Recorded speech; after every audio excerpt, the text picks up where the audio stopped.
Hey everybody, and welcome back to BK's Bullets, and today we're going to review Wonder Woman 1984.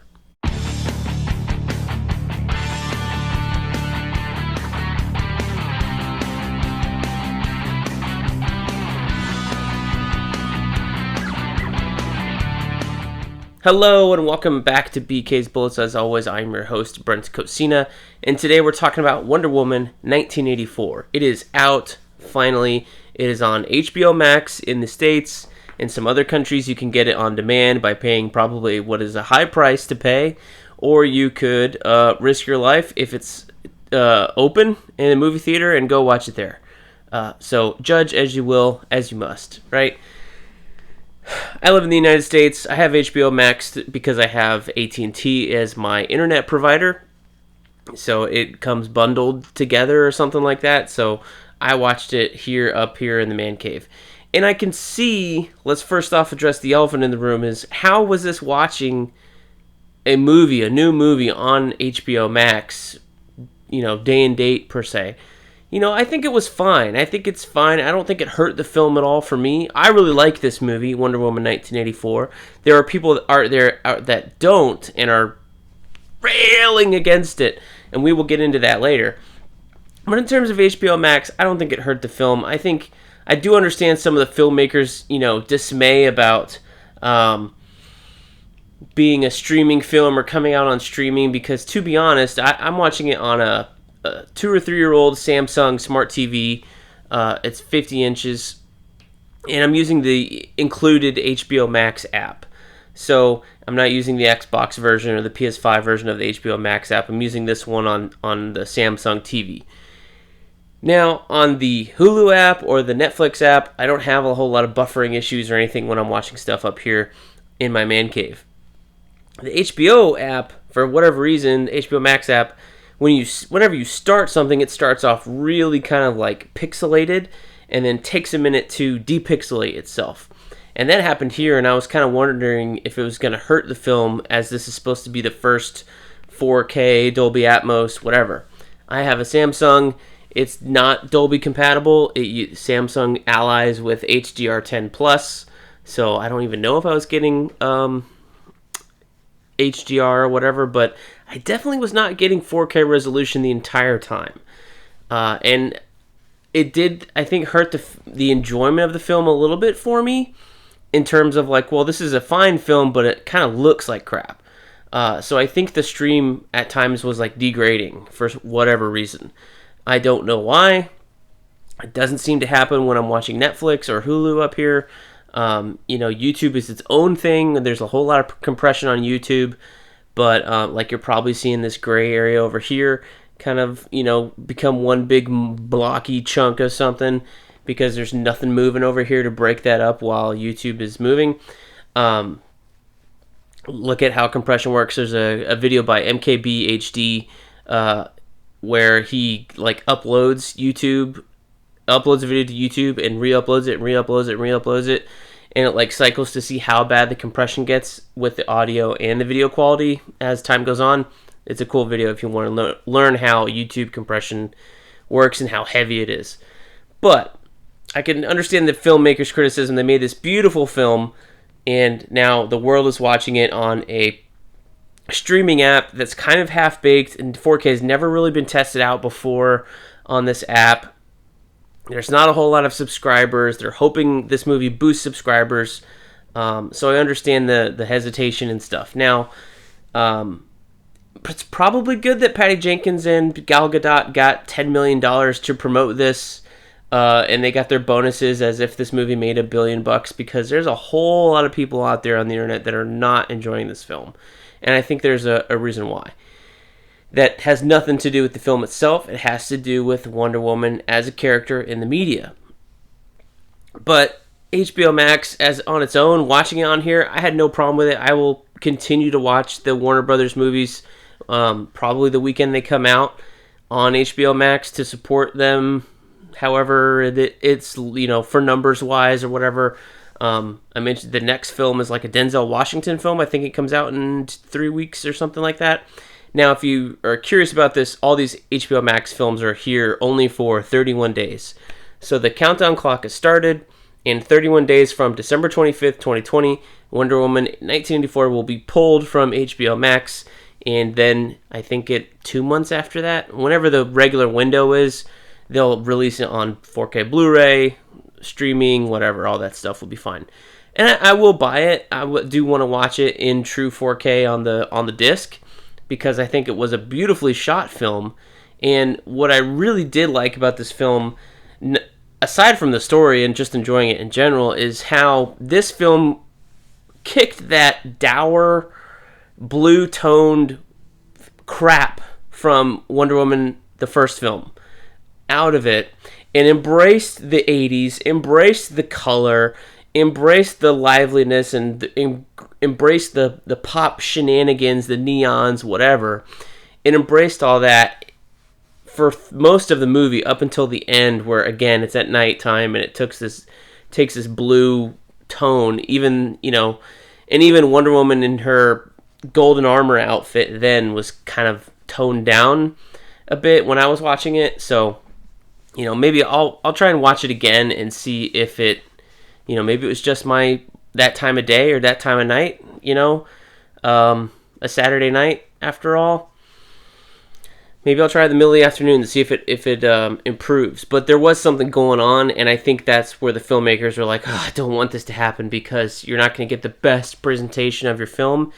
But I understand it, but at the same time, if they've been to a movie theater anywhere other than, New York or Hollywood, LA or whatever, where that the cinema gurus are complaining all the time about the screen quality, like I bet if you went to Chicago or you came down here to Orlando and saw a movie in a film in a theater, you'd go, this is terrible, because half the time the lights are on, the sound is off a little bit, like, everybody craves the theatrical experience, and I'm going, probably like 30% of the time when I go into a theater, there's something wrong. There's something wrong. Either the sound is too loud or too low or just off. I've had movies restarted on me. I've had lights stay on the entire time.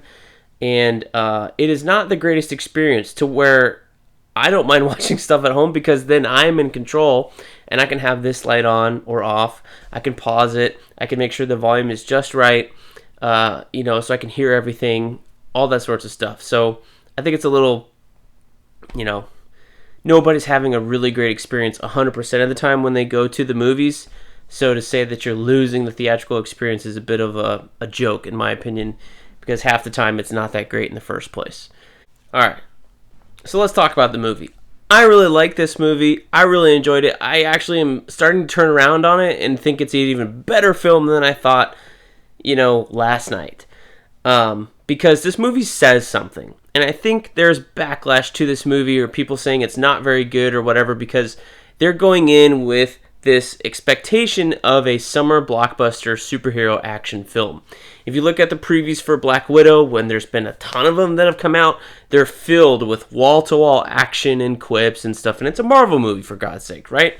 If you look at the previews for the first Wonder Woman movie, there's slow-mo shots of her coming around kicking people, and there's the whole no man's land scene, which is great, with her in the shield standing up and being like, I am woman, hear me roar, rah!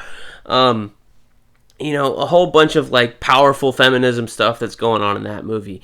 And you have this big third act climactic battle against Ares, which is the superhero climax battle.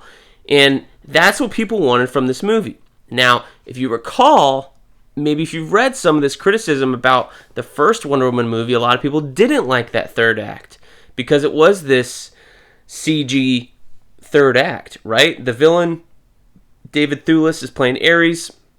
He's all CG. You have Wonder Woman probably up against a green screen with CG fire and CG tanks and all this stuff coming at her, and CG Ares, and it fell flat because there was nothing human about what you were watching on film. You knew it had all been created.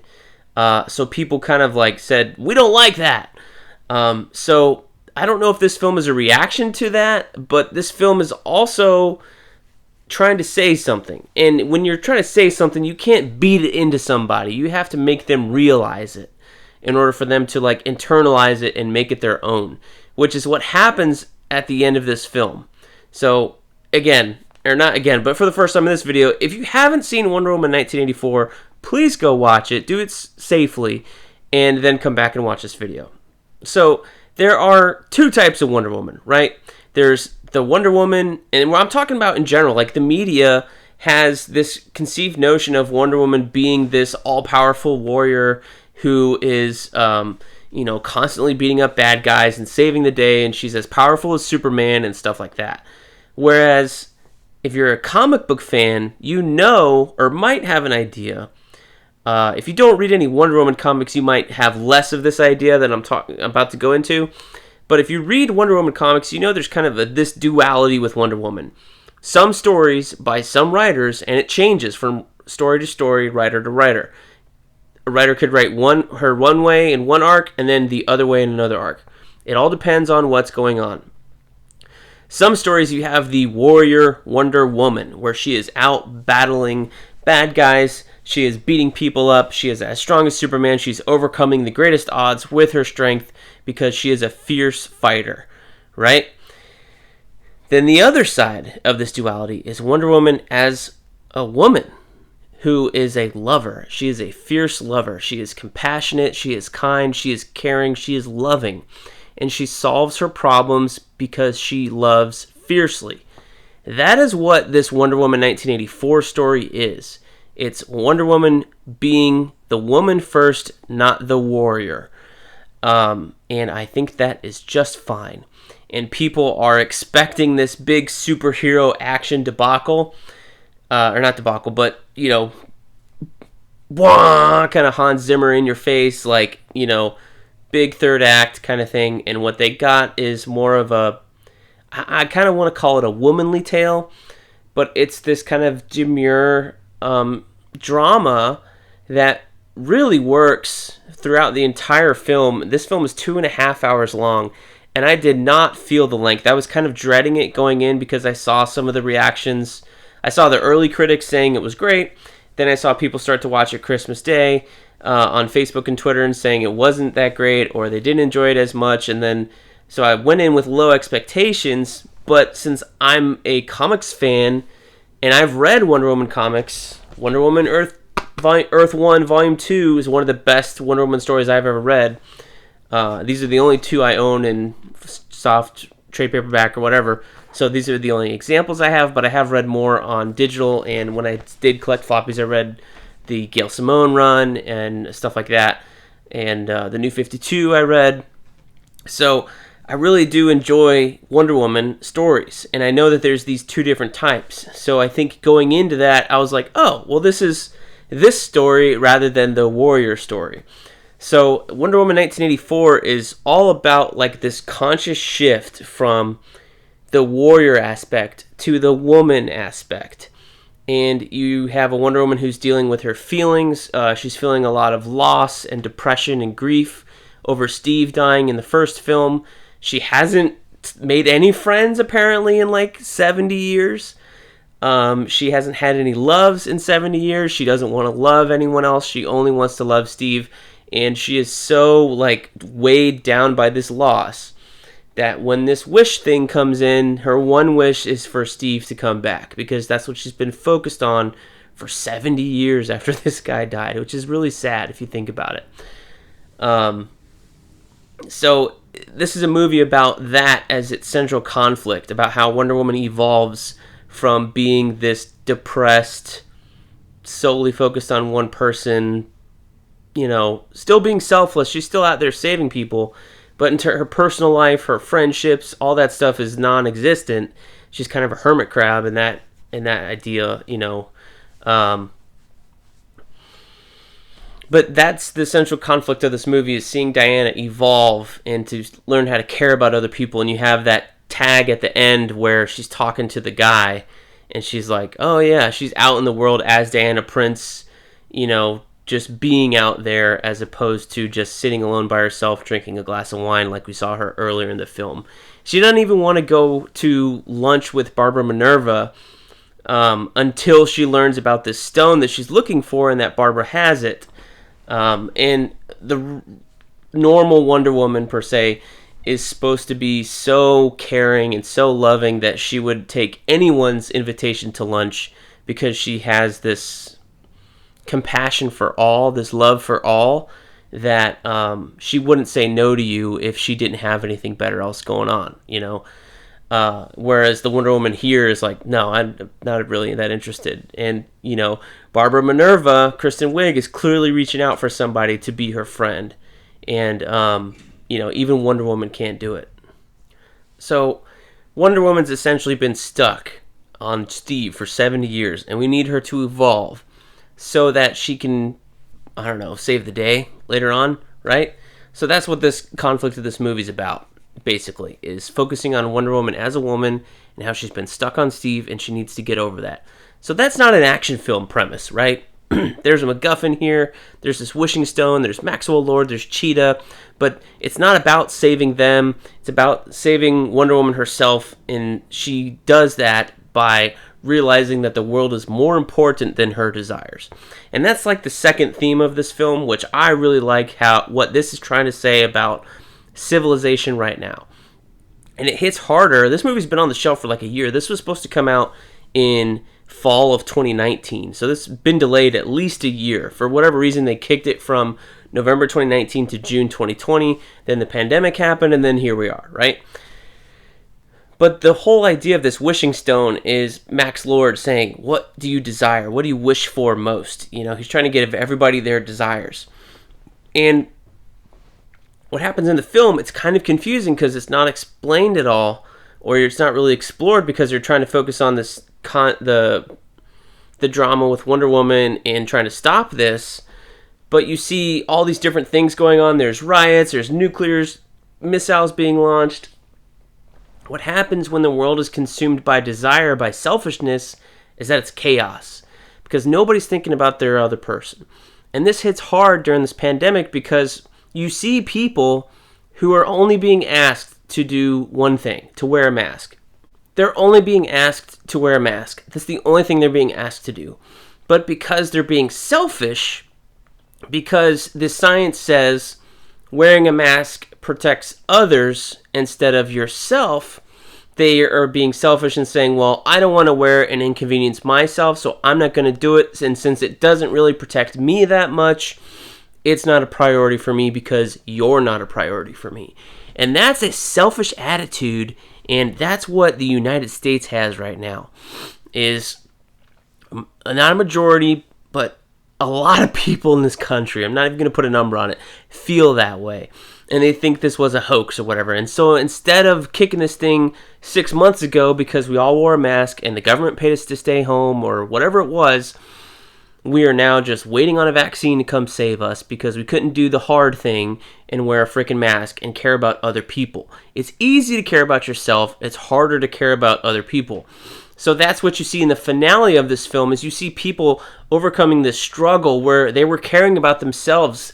You have Maxwell Lord, who's this charismatic guy on TV, who's standing behind the podium with the United States White House background behind him saying, "Tell me your wish. I will grant it. I will make it come true. Tell me the one thing you want the most." So everybody's being selfish and they're getting what they want.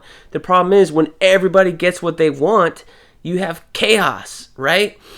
And you may even not realize that what you want the most is not really the thing you need.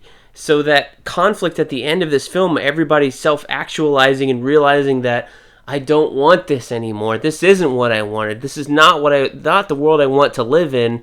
I renounce my wish. Is people becoming less selfish and caring about others in order to live in a better world. The desire to live in a peaceful world and a better world overcomes that selfish desire, like that one guy who said, "I wish you were dead. You would drop dead right now." And he realized the horror as he sees the girl behind him being, pumped for CPR and stuff like that. He's realizing what he's done, and the impulse of the words coming out of his mouth at that time were terrible. And that was a person back there, even though, he may be Irish and she's not, It's a beautiful thing to see in such a year like this, that it really struck home. It really struck me, and it really hit home and I really was like, this is a movie that's trying to say something. And I think it would have hit hard in 2019 if this had come out, if this had come out in a year where there was no pandemic. It would have hit hard because you still have people being selfish. Our entire culture now is all about selfishness. It's look at me, look at me, look at me. And that's kind of what YouTube is, right? Look at me, watch Brent talk about a freaking movie. Facebook, look how good my life is. Instagram, look how pretty my life is in my picture. Twitter, look how smart I am because I can own you with my smart aleck remark, right? That's everybody trying to draw attention to themselves so that they can feel better for themselves because they are feeding into this cycle of selfishness and desire that our culture has fed into over the last 10 years. And it's sad. It is sad. And we're all guilty of it. I'm guilty of it just as much as you are. I'm doing freaking overviews, and I'm watching overviews of hardcovers and omnibus going, oh, I like that book. I want that book. And I'm doing overviews for you guys to show off the books that I got. Say, look at me. Look what I got. Look what I picked up. Look what I got for Christmas. Whatever. Here's my haul. So we're all guilty of it. The problem is that we let it get in the way of the goal of society, which is to better ourselves as a society instead of bettering the individual.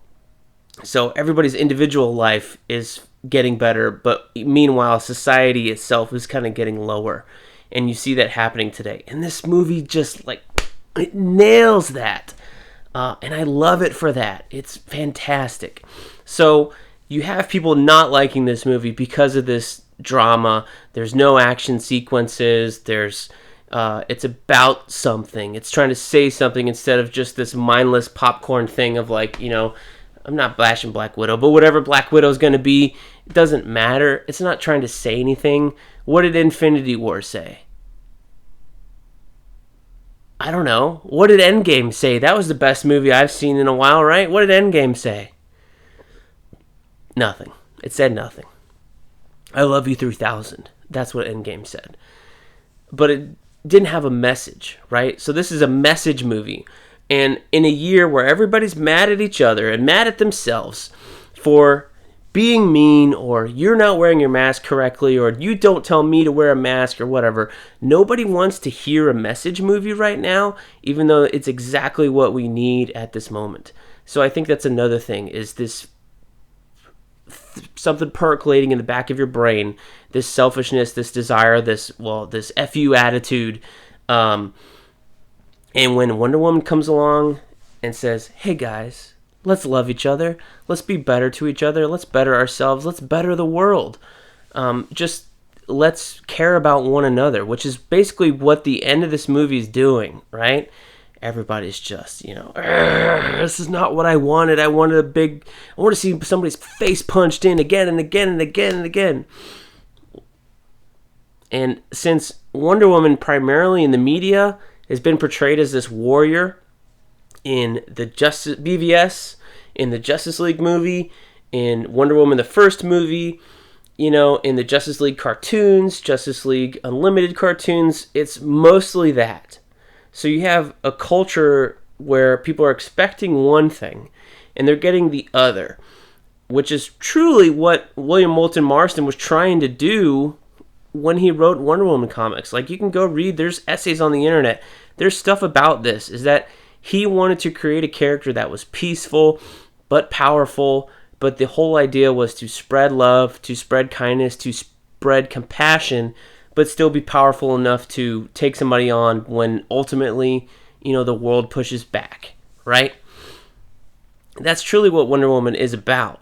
And it's just we get this warrior side so much that when we get what she really is in one movie, and it's in a world where nobody wants that, especially right now, and we're constantly reminded that this is what we should be doing and you shouldn't be selfish, I think it's just kind of it's rubbing against the grain of the general public and people who aren't aware of this other side of Wonder Woman, and that's why you're seeing the backlash that it is.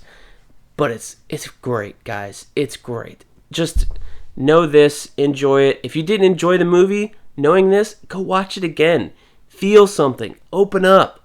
Get prepared. The moment where Wonder Woman had to renounce Steve, it hit so hard. It did. I was like, oh man, that's great acting. That's great acting. And I felt for her. Because I had my wife sitting over there. We've been together for almost 18 years. And I don't want to do that. I don't want to give up her, you know? So, I don't know.